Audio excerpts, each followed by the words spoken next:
Comment utiliser la fonction si.nom.disp sur Excel? Avant de commencer, si tu veux télécharger un e-book complet avec des exercices pratiques sur les fonctions d'Excel, je t'invite à aller directement dans la description, tu auras toutes les informations. Tu peux télécharger gratuitement une version qui contient 25 fonctions ou bien tu peux acheter la version complète qui te permet de bénéficier chaque année de la version mise à jour de l'e-book pour te tenir toujours informé des dernières fonctions qui sont sorties sur Excel. Place maintenant à l'explication de la fonction. La fonction sinon-disp, elle te permet de renvoyer une valeur si la formule retourne l'erreur et uniquement l'erreur NA, c'est-à-dire l'erreur de valeur non trouvée, notamment dans une fonction de recherche. Sinon, du coup, si la formule ne renvoie pas cette erreur, alors si.nom.disp renvoie le résultat de la formule. Pour faire simple, c'est comme si tu utilisais la fonction si-erreur, sauf que si.nom.disp, elle retourne uniquement une valeur si l'erreur NA est trouvée. À savoir aussi que si.nom.disp, ça peut être une alternative dans le cas où tu imbriques la fonction ENA dans la fonction si. Je te montrerai un exemple juste après. Donc ici, dans cet exercice, on va tout simplement mettre égal si.nom.disp.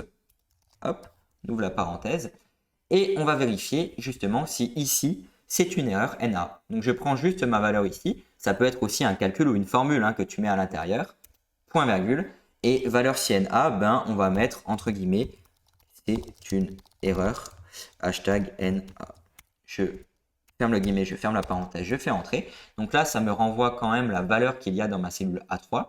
Et quand je recopie de haut en bas, ça va me renvoyer tous les éléments, sauf quand j'ai l'erreur NA, où là, ça me met le deuxième argument. Et donc là, Excel ne détecte plus que c'est une erreur. Par exemple, si tu as mis une mise en forme conditionnelle pour toutes les cellules qui contiennent une erreur, eh bien cette mise en forme conditionnelle ne va plus s'appliquer avec la fonction sinon-disp si justement l'erreur NA est détectée. Donc comme tu peux le voir, elle prend en compte uniquement l'erreur NA, c'est-à-dire l'erreur de valeur non trouvée que tu retrouves le plus souvent dans les fonctions de recherche lorsque Excel ne trouve pas la valeur cherchée dans le tableau de recherche. Comme je te le disais au début de vidéo, tu peux aussi utiliser la fonction si qui imbrique la fonction ENA. Donc dans ce cas, eh bien, je vais juste te montrer, ça va être si ici.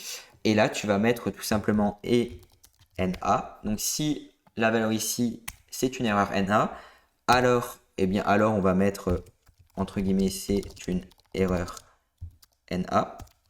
Et sinon, on va mettre, ce n'est pas une erreur. Ferme le guillemet, on ferme la parenthèse. Et donc là, tu as ta fonction si automatiquement paramétrée. Si tu n'avais pas voulu mettre ce n'est pas une erreur, mais juste la valeur de l'erreur, eh bien, tu aurais mis tout simplement la cellule A3 où là, ça t'aurait quand même renvoyé l'erreur, mais ça te renvoie exactement le même résultat que la fonction sinon disp.